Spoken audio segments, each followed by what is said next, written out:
KBS 5분 건강 칼럼 김광수 치과 전문입니다.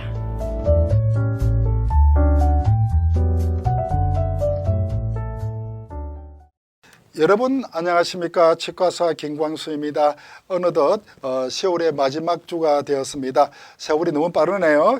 이제 날씨가 점점점 많이 쌀쌀해지고 일교차가 너무 심하고 그러니까 감기 같은 호흡기 질환 조심하시기 바라겠습니다. 잇몸병이 생겼을 때 그러면 어떤 식으로 해야 되는지, 어떤 식으로 우리가 치료를 하고 예방해야 되는지 조금 더 구체적으로 알아보도록 하겠습니다.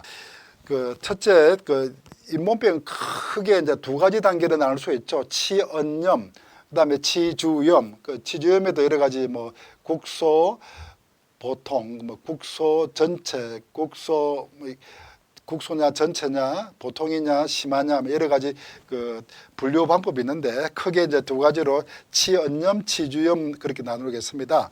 치언염은 그냥 잇몸에 쉽게 설명하면은 잇몸에 우리가 조금 빨갛게 부어 있거나 그다음에 우리가 사과를 베물거나 조금 양치질할 때 피가 묻어 나온다 이런 경우죠. 그런 경우에는 저희들이 스케일링을 하거나 이렇게 이를 잘 닦고 이렇게 하면은 굉장히 쉽게 잘 이렇게 회복이 되죠.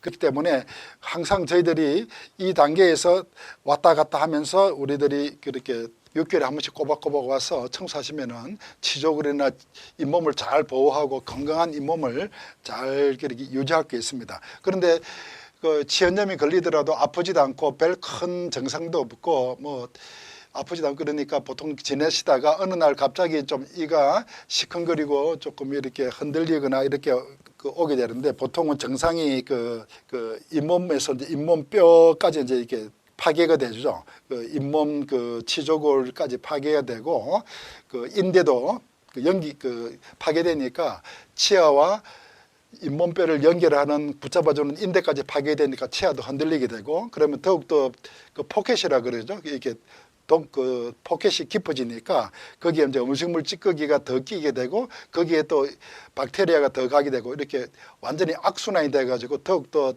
이렇게 독소를 만들어내면서 잇몸이 더 파괴되고 음식물 더 끼고 더욱더 깊어지고 이래가지고 어느 날 이가 뽑히게 풍치가 생겨서 이가 뽑히게 나가는데 주로 이제 치주염 증상은 입에서 말을 할 때거나 이렇게 친구들이 갑자기 이렇게 얼굴을 돌린다든지 이렇게 보면은 구취가 심한 경우죠. 구취는 이제 충치 경우도 있지만 잇몸병이 있을 때도 구취가 상당히 고약합니다. 그리고 잇몸에서 이제 잇몸을 쭉 눌리면 이렇게 고름이 나오죠. 이렇게 조금만 이렇게 눌리면은 누런 고름이 나오고 그 다음에 씹으실 때 좀 이가 시큰하고 조금 이렇게 불편하고 그러다가 이가 많이 흔들려서 이제 풍치, 옛날 어르신들이 말하는 풍치처럼 이가 많이 흔들려 가지고 뽑히 나가고 그래서 나중에 뽑고 뼈 이식해서 이렇게 임플란트하고 이렇게 해야 되는데 그래서 이런 경우에는 보통 이제 한 번 치료하고 나서 의사들이 3개월에 한 번에 오라든지 4개월에 한 번에 오라든지 아니면 6개월에 한 번씩 오라든지 이렇게 말씀을 드리게 됩니다. 심한 경우 잇몸 치료한 경우에는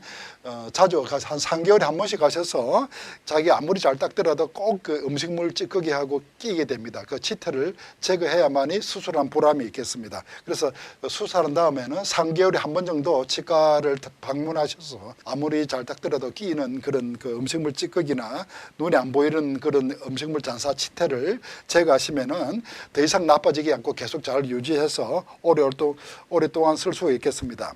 이 성인 치아 상실의 원인이 결국은 그러면 이걸 방지하기 위해서 어떻게 해야 되느냐에 대해서 그러면은 결국은 정기검진입니다.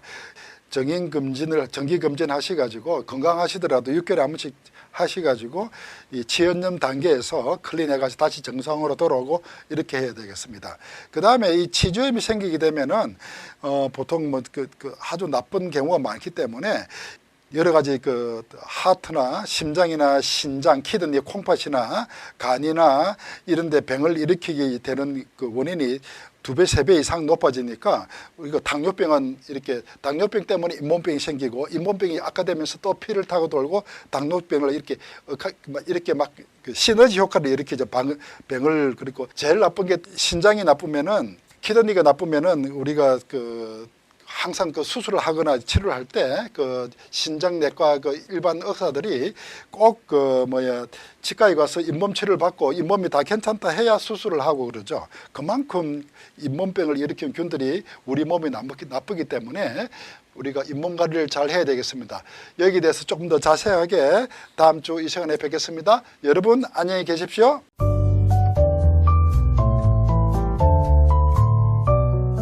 KBS 5분 건강 칼럼의 김광수 치과 전문의였습니다.